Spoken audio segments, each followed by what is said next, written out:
Yo, what is going on, guys? Welcome back to another video, and in today's video I'm going to be kicking off a brand new series on my channel known as Thorpe Park Rewind. Now, within this series, pretty much what I'm going to be doing is I'm going to be delving into the history of each of Thorpe Park's major attractions, all suggested by you guys. So if you guys want to be involved within this series, definitely let me know what ride you would like to see next on this series. Hopefully, I will be posting videos for this series every single Wednesday, so definitely turn on notifications to be alerted for that. And yeah, join in with the fun and kind of suggest what ride you would like me to do in the future. So obviously, in today's video, I'm going to be starting off with Saw the Ride. A lot of people did actually suggest this when I announced it in my last video.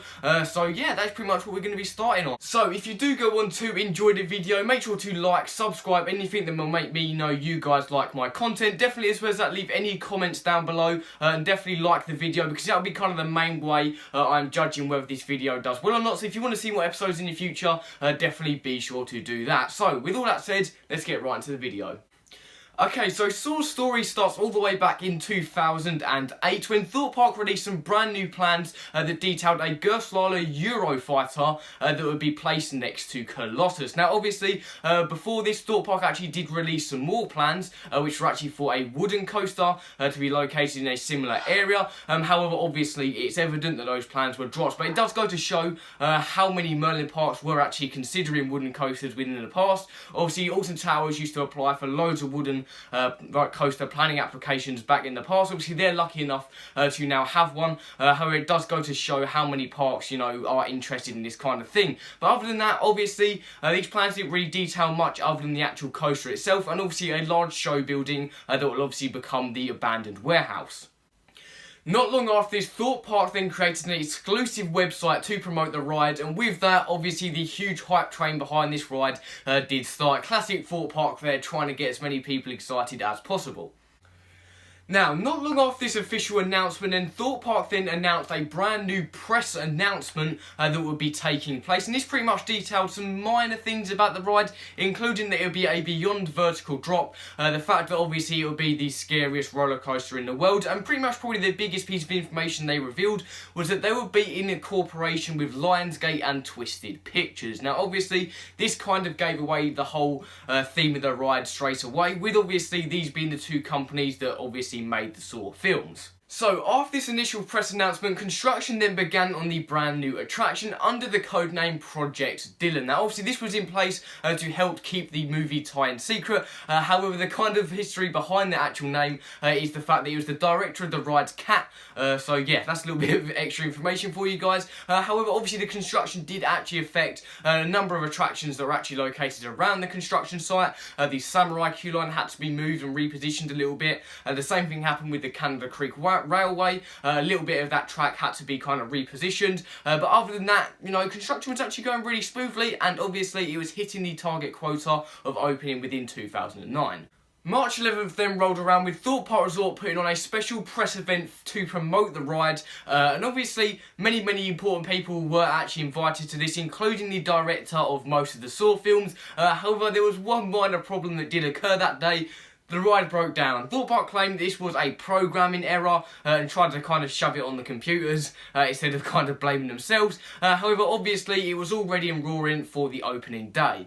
The ride then officially opened on March 14th with loads and loads of people buzzing to get on the ride. The atmosphere was great. They had many roaming actors that were in and around the queue line. They had traps within the queue line as well that obviously did go off. Obviously many of these effects were actually kind of taken away as the kind of went on for its lifetime. Obviously if you go to the Thorpe Park Resort now, a lot of this stuff isn't here, but there was also loads of different audio kind of things about policemen that are inside the building, like SWAT teams that are radioing in. It was a very upbeat and quite lively, creepy atmosphere that Thorpe Park had put on, and obviously this only continued into the actual building itself, where there were many mannequins strung up in traps, like I said, that would go off.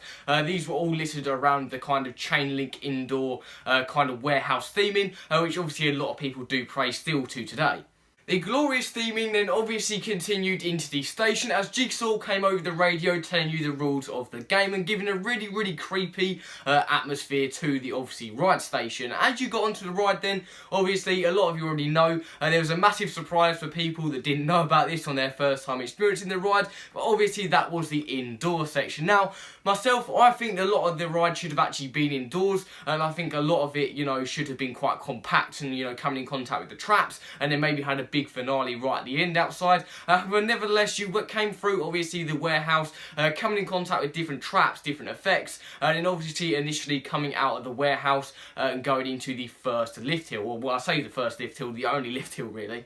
As you were about to climb up the vertical lift hill, then you are then stopped and Jigsaw utters the famous words "game over" as you then ascend up to the top. Now obviously this is where the world's first, or pretty much the UK's first, beyond vertical drop roller coaster element comes in, as you plunge down and it hits you with a blur of inversions and different kind of airtime hills.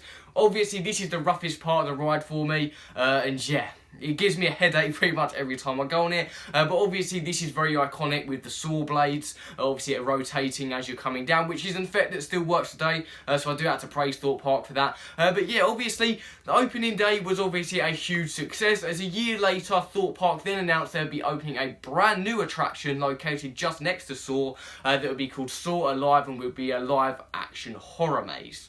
This again must have obviously worked, because a couple of years later in 2013, Thorpe Park signed another deal with Lionsgate to obviously bring one of the best Fright Nights to date, which was obviously the Lionsgate takeover. So obviously relationships with rides and other kind of IP holders do generally go down well with places like Thorpe Park. I know a lot of people are saying with the brand new Black Mirror, obviously attraction opening this year, obviously because Netflix own the rights to that show, could we potentially see a very similar situation to Lionsgate happening here. Obviously it happened with The Walking Dead, the rides. Obviously Thorpe Park did The Walking Dead mazes, and then they gave it the ride. So obviously stuff like this, you know, does broaden the spectrum for a bunch of IPs for the park. But hopefully, fingers crossed, for Fright Nights this year, Thorpe Park will try to keep it as original as possible. So obviously their recent original maze, which was obviously Creek Freak Massacre, obviously went down extremely well. So that is pretty much where the Saw story ends. Obviously not really much has changed up until now, other than, like I said, a bunch of effects and that not really working anymore. But it does still stand as a very, very coolly themed roller coaster. Wouldn't necessarily say that it's an absolutely brilliant ride experience. Obviously, while you're actually on the coaster itself, like I said, the main bit that's really good is obviously the indoor bit. But then when you get onto the outside bit, it starts to get a little bit rough, and when it can kind of bang your head. Not that it's kind of shaky, but it's got some very, very quick jolts and turns that can leave you with a little bit of minor brain damage when you come off the ride. But other than that, it still remains a good attraction, and I can't wait to re-ride it in the 2020 season. So that will be it for today's video, guys. I hope you did enjoy.